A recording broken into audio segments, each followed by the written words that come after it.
Hey everyone, I thought I would record this video just to show some of the progress that I've made so far on my Danganronpa 0 inspired game. And so the idea behind this game is basically that you're in a maze and you have to make your way to the exit, all while avoiding enemies that are trying to kill you. So you could kind of think of it as a first-person Pac-Man.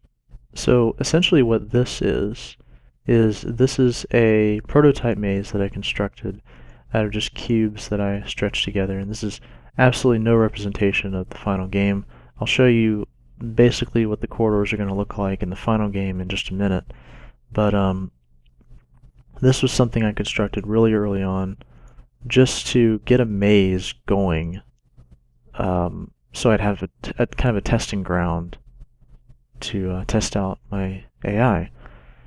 So here I have the player down here, and I have an enemy over here, and the enemy will spawn in at some point, on some point on the map, and the enemy has a pathfinding scripting package applied to him or her, applied to it, and so basically what the scripting package is telling the enemy is look for the player all the time, and always try to be at the player's position. And then of course there will be other scripts added, such as kill the player when you touch the player, etc. So let me just show. Let's jump right into this. So on the left side is the player view, and then the right side is the an overview, kind of a top-down view of everything that's going on. And if you notice the player, see that green line that's coming out of the player? That is the ray that's being cast from the enemy to the player so that the enemy can find the player and measure the shortest distance to the player. Because that's one interesting thing about the script, is that it knows the entire map based on these little red dots, this grid that's throughout the entire map. Once again, similar to Pac-Man, where in Pac-Man it's a grid-based AI, how the AI look for Pac-Man and chase Pac-Man. And so this grid, the enemy follows this grid and can always know the shortest distance between it and the player. So, and see how it changed direction there. When I come around this corner, I can go this way, but it knows that's the shortest distance to me. And then when I go this way, it sees that I'm going, and see, it's always changing direction because it always knows what the shortest distance to me is. And now the caveat to this is that the player can always move faster than the AI. You notice I can completely outrun the AI. And I think that's a fair trade-off. I think it's a fair trade-off that the AI always knows where the player is and always knows the shortest distance to the player, but the player can outrun the AI. I think that's a fair enough trade-off. So, okay, that's enough of that test. You guys basically saw what was going on there. So moving on to the next thing, let's see. Let me open up corridor testing here. Alright, so this is basically what the corridors are going to look like. I have the finished textures here, which I can show you in a little bit more detail later, but let me turn on the lighting here. And this is essentially what it's going to look like. Now, it's not going to be this dark. There will be lights overhead, and I'll show you the model for the light fixture later on as well. In fact, you know what? I can right now, really quick, let's bring in like a point light, I guess.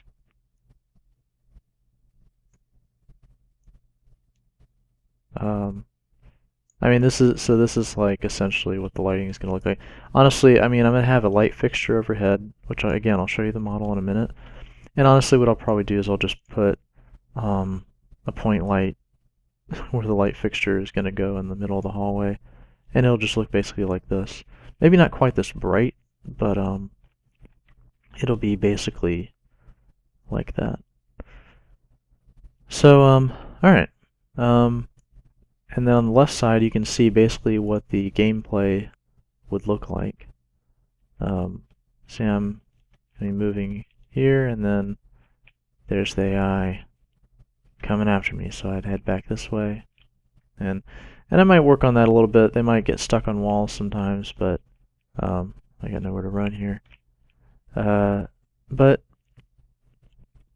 yeah, see, he just, when he gets to me, he just kind of stops, and it's like, oh, I found you, you know. And I can't get past him. But I mean, in the actual game, you won't want to get past the enemies anyway, because once they get to you, you're dead. So if you run into one in a hallway, you'd better run the other direction. But yeah, so that's this is what the basic corridors are going to look like. However, the final thing I wanted to talk about in this video is something interesting I discovered with the corridors. I also have 3ds Max open here, and these corridor pieces you see here were originally what were going to make up the mazes of this game.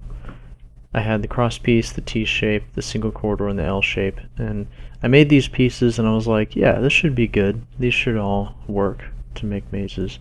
And the game was going to be procedurally generated, so meaning that the maze would be randomly generated every time you started a new game. Every time the player started a new game where they died and had to start over, the game would automatically procedurally generate a new maze out of these pieces and fit all the openings together to make a big maze that would be different every time the player started the game.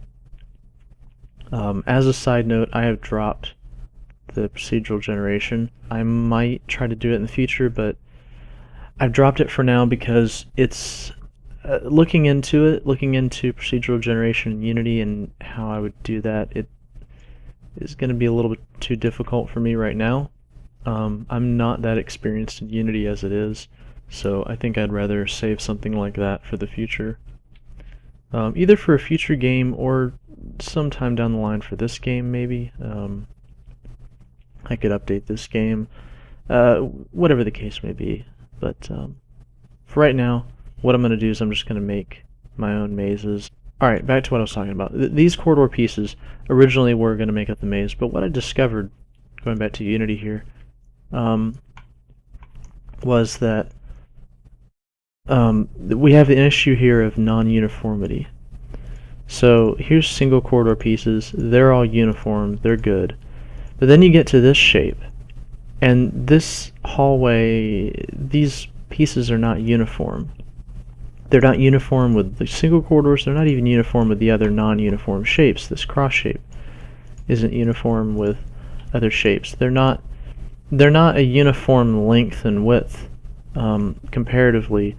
So when you put them all together, it starts out okay, but if you want to do something weird, like have a corner like an L shape here, you run into this issue, which I'm sure you all have already noticed when I have the overview of the map earlier. We run into issues like this, where this interpenetration of the hallways, and they don't match up. So what I thought about is, I spent a good while on this, like maybe a week or so, thinking about how I was going to fix this. And so I thought about doing something like this, like, well, maybe I can keep these shapes, but I can just fit them together, and then I, just take these and have a hallway in between. And then as for this, I'd just take a single corridor, I can just duplicate it and just kind of, I'll just scrunch it down and fit it in here, and it'll be fine. But yeah, I mean, that texture is going to be so ugly. That's not going to work at all. And to have to do that every single time, to have to resize things, I was like, you know what? I don't want to have to resize anything. I don't want to have to move things around and squish hallways and resize things, and that's just going to be a mess, and it's just not going to work.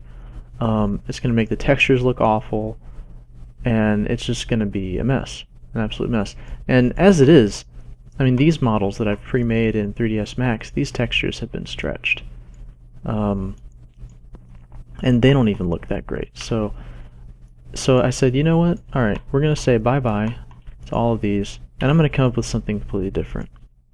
So I went back to the drawing board. I was like, alright, so I have these weird shapes. How can I fix this? How can I make this uniform?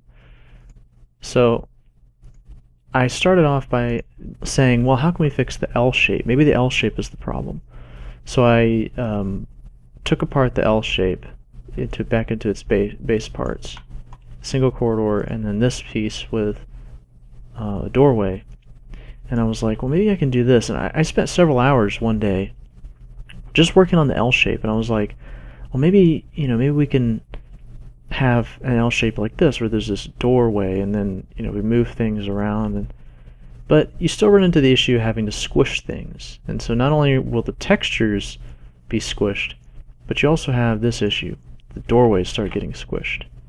And that's also why you cannot resize these non-uniform corridors like this, because if you want to stretch out that hallway, this guy gets stretched out, and then the other direction too. Oops. The other direction too. These start getting squished, and I want all the hallways to have a uniform height and width, etc. And well, maybe not necessarily length, but height and width. Definitely you want that. So, all right. So to the solution. The solution was these guys. I've reduced down the number of corridors down to just this guy. We have just a single corridor, so that way all the corridors are uniformly sized. So there's no shrinking, none of this and none of this. It's all just one uniform corridor, just the same shape. But these guys, I call these the helper blocks. These guys will be what will go in place of these other weird shapes. And so these are uniform blocks that will fit in corners and intersections. So we have the L shape here, which has 2 walls and 2 openings. We have the cross shape here, which has all openings, and then I'll have a T shape, which I haven't finished yet. That'll have 1 wall in the back, like that guy, and 3 openings. And and then of course all these still need to be textured. But so I can show you guys an example of this, because I already have helper cube imported into Unity. Once again, untextured, but here he is. So let's show a real-world example of this, how I would apply this to a map. Because now I'm going to be making the maps myself. I'm not going to be doing procedural generation, so let's show a real-world example of how I would go about making a map using these helper blocks. So, alright, I might start out like this. Here's our AI capsule. It's just hanging out there. I might start out like this. I might have 2 straight lines, and then I want to make a corner. Okay, well, I'll just rotate this guy, and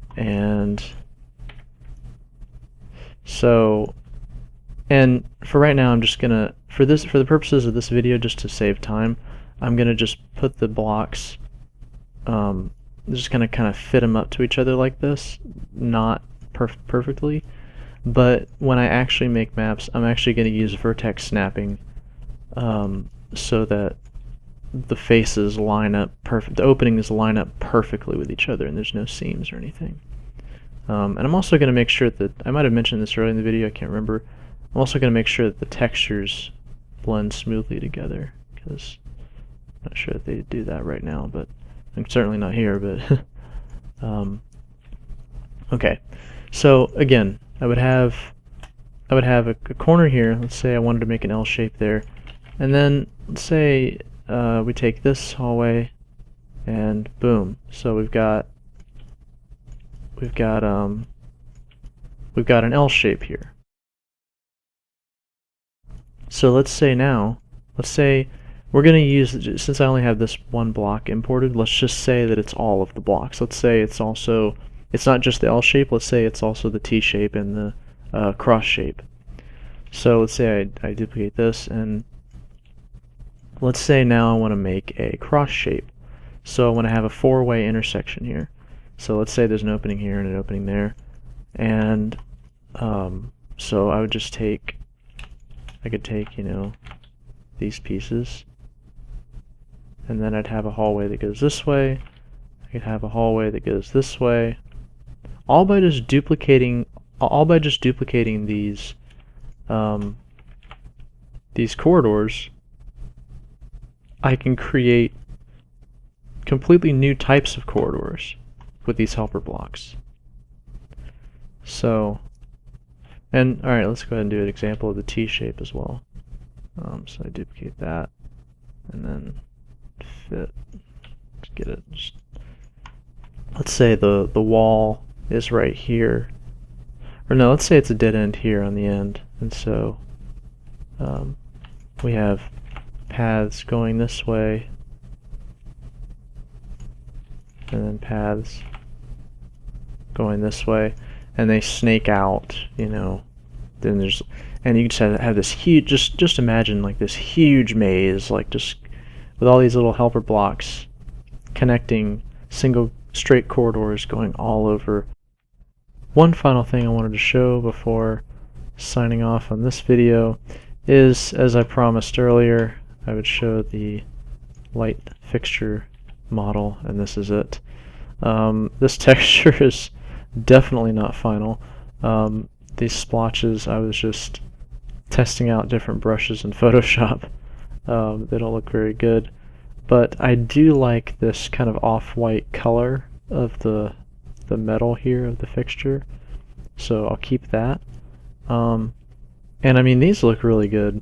I don't know if I can get, I'll have to mimic these materials in Unity to make them look fluorescent like this, but I really like the bulb models. And this is the final model for the light fixture. So that's what it'll look like. Okay, so that's about it for this video. Thank you very much for watching. If you've watched this far, really appreciate it. Next update will probably be showing off some of the modeling that I've done for character models, because after all, we need to have our enemies looking like enemies, rather than just a little capsule that chases you around.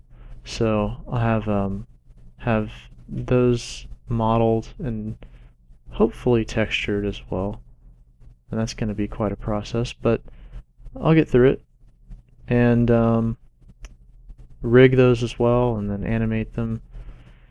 And I'm only planning on having two different enemy types, just a male and a female enemy, and so that should be that. And then I'll also work on cleaning up the textures of these hallways a bit, these corridors, and make sure they're uniform and they blend together well. And so that'll be the next update. So I'll see you guys then.